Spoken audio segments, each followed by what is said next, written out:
नमस्कार साथियों, unique politics पे आप सभी का स्वागत है। मैं उमेश झिलमिलिया। साथियों, आज बसपा सुप्रीमो मायावती जी ने प्रेस कॉन्फ्रेंस की और प्रेस कॉन्फ्रेंस में जो जो बातें की हैं उनमें से कुछ महत्वपूर्ण बातों पर हम चर्चा करने वाले हैं। संविधान के बारे में संसद में चर्चा सारी पार्टियां कर रही हैं ज़्यादातर, और आज कांग्रेस जिस तरह से संविधान की बात कह करके बहुजन समाज के लोगों को, दलितों को अपनी तरफ खींचने की कोशिश कर रही है, लेकिन उसका जो रवैया है उसके बारे में बहन जी ने बताने की कोशिश की कि किस तरह से कांग्रेस ने इतने साल राज किया लेकिन फिर भी दलितों का हित कभी नहीं किया। अगर संविधान को सच में मानते हैं, अगर वो उस पर चलते तो आज दलितों की, वंचितों की, पिछड़ों की ये स्थिति नहीं होती जो आज है। सबसे ज़्यादा देश पर राज जो किया है वो कांग्रेस ने किया है, और कांग्रेस ने कभी जनता का हित नहीं किया। और ये बात पहले भी कही है कि अगर वो वंचितों का, पिछड़ों का, दलितों का हित करती कांग्रेस तो शायद बहुजन समाज पार्टी बनाने की भी नौबत ना आती। लेकिन आज सारी पार्टियां, चाहे वो बीजेपी हो, चाहे वो समाजवादी पार्टी हो, चाहे कांग्रेस हो, चाहे कोई भी हो, आज संविधान की बात कर रहे हैं, लेकिन सिर्फ बात कर रहे हैं राजनीतिक फायदे के लिए। लेकिन संविधान में जो जो बात कही गई है, जिस तरह से उन चीज़ों को अगर सच में लागू कर दिया जाए तो देश के हर व्यक्ति का भला हो जाएगा। ये सारी की सारी चीज़ें बहन जी ने कही है और देश की जनता को आगाह किया है एक तरह से कि इन पार्टियों से बच के रहना है। ये पार्टियां सिर्फ आपका वोट लेने के लिए इस तरह की बातें करती हैं और कोई ये फायदा आपको पहुंचाने वाली नहीं है। एक तरह से जनता को आगाह भी किया है। लेकिन सबसे महत्वपूर्ण बात जो है वो है एक देश एक चुनाव, जिसका बिल संसद में सरकार कभी भी ला सकती है, एक दो दिन बाद कभी भी, तो उस पर चर्चा करनी बहुत ज़रूरी है। मायावती जी ने एक देश एक चुनाव का समर्थन किया है और होना भी चाहिए। देश की हर जनता को इसका समर्थन करना चाहिए। और ये भी कहा कि जो पार्टी है बहुजन समाज पार्टी, ये गरीबों की पार्टी है। दूसरी पार्टियों की तरह धन्य सेठों की पार्टी नहीं है जिनको मोटा मोटा चंदा मिल जाता है। ये तो गरीब लोग, मजदूर लोग जो हैं, ये अपना थोड़ा थोड़ा पैसा करके संगठन को चला रहे हैं, और जो भी चुनाव लड़ा जाता है उन्हीं के पैसों से लड़ा जाता है। तो अगर एक चुनाव होगा तो फिर जो बार बार चुनाव किए जाते हैं, आचार संहिता लगती है, उससे भी जनता को परेशानी नहीं होगी। देश में जो नुकसान होता है वो बच जाएगा, और गरीबों का जो पैसा बार बार खर्च होता है चुनावों में, वो एक बार ही होगा। तो एक तरह से ये देश के लिए अच्छा है, तो इसका इसलिए समर्थन भी किया है। और देश का इसका समर्थन सभी राजनीतिक पार्टियों को करना चाहिए। इसका विरोध जो पार्टियां करेंगी, इसका मतलब वो जनता का हित नहीं चाहती। और ये सीधी सी बात है, मायावती जी ने जिस तरह की बातें की, आप खुद सोच कर देखिए कि हर साल कहीं ना कहीं चुनाव होते हैं, और जब चुनाव होते हैं तो वहाँ पर आचार संहिता भी लगती है। वहाँ के सारे कार्य एक तरह से ठप हो जाते हैं, बंद हो जाते हैं, बहुत सारी चीज़ें बंद हो जाती हैं। उससे देश की अर्थव्यवस्था पर तो प्रभाव पड़ता ही पड़ता है, और वहाँ की जनता को भी कहीं ना कहीं परेशानी होती है। और हर साल किसी ना किसी के चुनाव होते ही रहते हैं, लेकिन जब एक साथ चुनाव होंगे, विधानसभा के भी और लोकसभा के भी, तो फिर यह वाली स्थिति जो है आचार संहिता लगने वाली, वो एक बार ही लगेगी 5 साल में, फिर वो समस्या खत्म हो जाएगी। और जो बार बार पैसा खर्च होता है सरकार का भी, क्योंकि पुलिस फोर्स लगानी पड़ती है, बहुत सारे प्रबंध करने पड़ते हैं, व्यवस्था बनानी पड़ती है, वो सारी की सारी एक बार करनी पड़ेगी। तो बहुत सारा फायदा है ये आम जनता के लिए भी, इसलिए मायावती जी ने समर्थन किया है। और ये साथ में ये भी कहा है कि जितनी भी पार्टियां हैं उनको इस पर ज़्यादा बहस नहीं करनी चाहिए, इसका समर्थन कर देना चाहिए। तो ये बड़ी बात है कि मायावती जी ने समर्थन किया है, दूसरी पार्टियों को भी समर्थन करना चाहिए। देश की हर जनता को इसका समर्थन करना चाहिए। एक देश एक चुनाव होना चाहिए।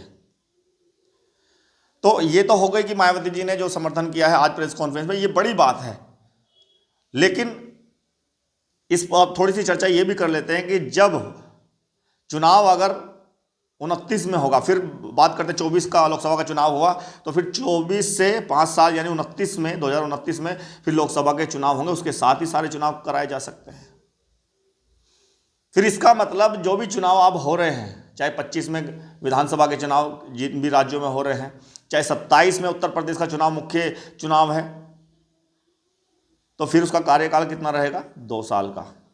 किसी का 3 साल, किसी का 4 साल, जो अब चुनाव होंगे। लेकिन जब 29 में सारे चुनाव एक साथ होंगे तो फिर जहां जहां चुनाव हुए हैं वहां किसी का 4 साल, किसी का 3 साल, और उत्तर प्रदेश में फिर जो जीतेगी, जो भी पार्टी जीतेगी, फिर उसका कार्यकाल 2 साल ही रहेगा। 27 और 29 में चुनाव हो जाएगा, 2 साल भी पूरा ना हो, इस तरह का रहेगा।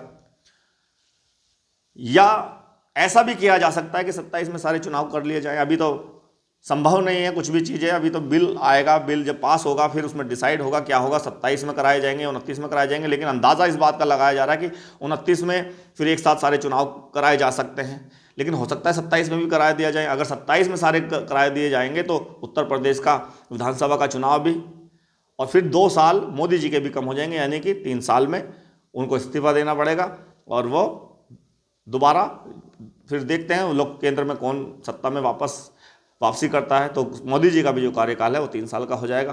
तो कुछ भी हो सकता है। अगर ये बिल आ रहा है और बिल पास मुझे लगता है हो जाएगा, क्योंकि इसका विरोध कौन सी पार्टियां करेंगी, किसी को करना ही नहीं चाहिए एक देश एक चुनाव, क्योंकि फायदा तो इस देश का भी है, इससे अर्थव्यवस्था पर जो प्रभाव पड़ता है वो भी है, आम जनता पर जो प्रभाव पड़ता है वो भी है। तो बहुत सभी का फायदा, देश की जनता का फायदा है। तो इसमें तो सारे के सारे जो दल हैं वो शायद एक हो जाएंगे, मुझे ऐसा लगता है। और सारे के सारे दल जब एक हो जाएंगे तो फिर एक देश एक चुनाव जरूर होगा, तो इससे फायदा है। तो एक बात जो बहन जी ने प्रेस कॉन्फ्रेंस में कही है कि इसका समर्थन बहुजन समाज पार्टी करती है, एक देश एक चुनाव का, इसका स्वागत किया जाएगा और सारी पार्टियों को करना भी चाहिए। साथ ही देश की जनता को आगाह किया है कि सारी की सारी पार्टी देश की जनता को एक तरह से मूर्ख बना रही हैं। उनकी वोट तो ली जा रही है लेकिन काम उनके भले के नहीं किए जा रहे हैं।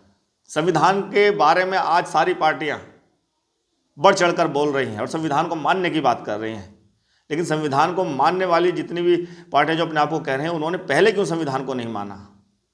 सबसे ज़्यादा सत्ता में तो कांग्रेस रही है, तो कांग्रेस ने इतने सालों राज किया, आज वो जिस तरह से उसकी बात कर रही है, संविधान की बात कर रही है, तो फिर संविधान पे चल के क्यों नहीं भला किया दलितों का, पिछड़ों का, वंचितों का। वो सारी की सारी चीज़ें क्यों नहीं हुई। मंडल कमीशन को लेकर भी बात कही है कि उसकी रिपोर्ट को अटकाए रखा हो, किसने रखा, कांग्रेस ने रखा। और समाजवादी पार्टी और कांग्रेस पर भी ये आरोप लगाया कि जब बहुजन समाज पार्टी वो बिल लेकर आई तो संसद में प्रमोशन का जो बिल था समाजवादी पार्टी और कांग्रेस ने दोनों ने मिलकर फाड़ा। तो ये इनकी जो मानसिकता है ये ठीक नहीं है। ये संविधान को मानने का सिर्फ दिखावा करते हैं। 2024 के चुनाव में आपने देखा कि किस तरह से अगर इंडिया गठबंधन को उत्तर प्रदेश के अंदर फायदा मिला, यानी कि समाजवादी पार्टी को सबसे ज़्यादा फायदा मिला, वो इस वजह से मिला क्योंकि उन्होंने संविधान की बात कही कि संविधान खत्म हो जाएगा, आरक्षण खत्म हो जाएगा, इस तरह की चर्चाएं करते रहे, बातें करते रहे और जनता को एक तरह से धोखा दिया और वोट लिया उनका। बात तो संविधान की थी, बात तो आरक्षण की थी, लेकिन वोट तो ले लिया। लेकिन जब वर्गीकरण की बात आई थी, 1 अगस्त में जो फैसला सुप्रीम कोर्ट का आया था, एक सलाह दी थी कि जो राज्य हैं वो क्रीमी लेयर, SC व ST के अंदर क्रीमी लेयर व वर्गीकरण कर सकते हैं, एक सलाह दी थी। तो उस सलाह को कुछ राज्य जो मानसिकता जिनकी ऐसी है, बांटने वाली है, वो एकदम तैयार हो गए उसको लागू करने के लिए। लेकिन जब और वहाँ पे आरक्षण खत्म होने की स्थिति पैदा हो रही थी, तो ये जो कांग्रेस थी, जो समाजवादी पार्टी थी, ये क्यों नहीं सामने आई, क्यों इसका विरोध नहीं किया। ये बोले तक नहीं। मायावती जी ने जिस तरह से बार बार कॉन्फ्रेंस करके कहा कि इसमें क्लियर करना चाहिए समाजवादी पार्टी को अपना भी क्या स्टैंड है, कांग्रेस को भी कहा कि उनको भी स्टैंड अपना क्लियर करना चाहिए। बहुत वोट ले लिया, बहुत दलितों से वोट ले लिया, पिछड़ों से वोट ले लिया, लेकिन उन्होंने आज वो चुप्पी क्यों साध कर बैठे हुए हैं। तो बहुत सारी चीज़ें मायावती जी ने कही, जब जाके खड़गे जी बोले, और वो भी उस तरह से बोले थे जिस तरह से लोग उम्मीद भी नहीं कर सकते। एक दलित अध्यक्ष बना रखा एक तरह से, जिस तरह से मनमोहन सिंह को कहा जाता है कि वो कठपुतली थी, कांग्रेस के सोनिया गांधी के इशारे पर चलती थी। आज ऐसा लगता है कि खड़गे साहब भी जो हैं वो इन्हीं के इशारे पर चल रहे हैं और जो वो कह रहे हैं सिर्फ उससे ज़्यादा कुछ बोल नहीं रहे। ये भी सच्चाई है। बाबा साहब द्वारा आरक्षण की व्यवस्था की गई, लेकिन उन्होंने गांधी जी का नाम लेकर, यानी कि जो ऊपर से दबाव बना के जो कहा जा रहा है, इस तरह से उन्होंने सारी बातें कही थी। तो बहन जी ने जो प्रेस कॉन्फ्रेंस की है उसमें साफ साफ कहा है, और जनता के हित में बहन जी हमेशा रहती है। और सरकार, मैं तो बार बार इस बात को कहता हूं कि जब सरकार बहुजन समाज पार्टी की आई तो उसमें देश की जनता का भला हुआ है। देश की जनता में कोई जाति कोई धर्म नहीं आता। देश की जनता का मतलब सभी धर्मों से सभी जातियों से होता है। तो सबका भला बहुजन समाज पार्टी में हुआ है। और आज भी बहुजन समाज पार्टी की जो अध्यक्ष है मायावती जी, जनता के हित में किसी चीज़ का पक्ष लेती हैं। जैसे एक देश एक चुनाव की बात अगर आ रही है जिसमें फ़ायदा जनता का हो रहा है, जनता को नुकसान ना हो, देश को नुकसान ना हो, उसके समर्थन में मायावती जी हमेशा रही है। लेकिन जब मायावती जी हमेशा देश की जनता में रहती है तो देश की जनता को भी बसपा के समर्थन में होना चाहिए। और अगर ऐसा कभी अगर जनता देश की ऐसा करती है और बहुजन समाज पार्टी के समर्थन में रहती है और सरकार बहुजन समाज पार्टी की बनती है, तो मैं दावे के साथ कह सकता हूं कि ये जो जनता आज देश की परेशान है वो परेशानी ख़त्म हो जाएगी। महंगाई को लेकर, बेरोजगारी को लेकर परेशान सारे के सारे हैं। इसमें मुझे कहने में गुरेज नहीं है कि परेशान सारे के सारे हैं। जो भाजपा को वोट देते हैं वो भी परेशान है, जो सपा को देते हैं वो भी परेशान है, मुस्लिम वोट तो एक तरफा समाजवादी पार्टी को देता है वो भी परेशान है। सारे के सारे लोग परेशान हैं। लेकिन क्यों नहीं समझ रहे कि जिन्होंने उनका हित किया है, जिन्होंने उनको फ़ायदा पहुँचाया है, जिनकी सरकार में सबसे ज़्यादा लोगों को काम मिले हैं, नौकरियां मिली हैं और महंगाई नहीं थी, सुरक्षा थी, कानून व्यवस्था इतनी अच्छी थी, तो उस चीज़ को अगर जनता सोच लेगी तो मुझे लगता है कि बहुजन समाज पार्टी फिर से दोबारा से सत्ता में आ जाएगी। और बहुजन समाज पार्टी का सत्ता में आने का मतलब ये है कि देश की जनता का भला होना। तो अब ये जनता को तय करना है कि मायावती जी अगर जनता का भला सोचती है तो जनता को भी मायावती जी का समर्थन कर देना चाहिए, करना चाहिए। बहुत बहुत धन्यवाद। नमस्कार।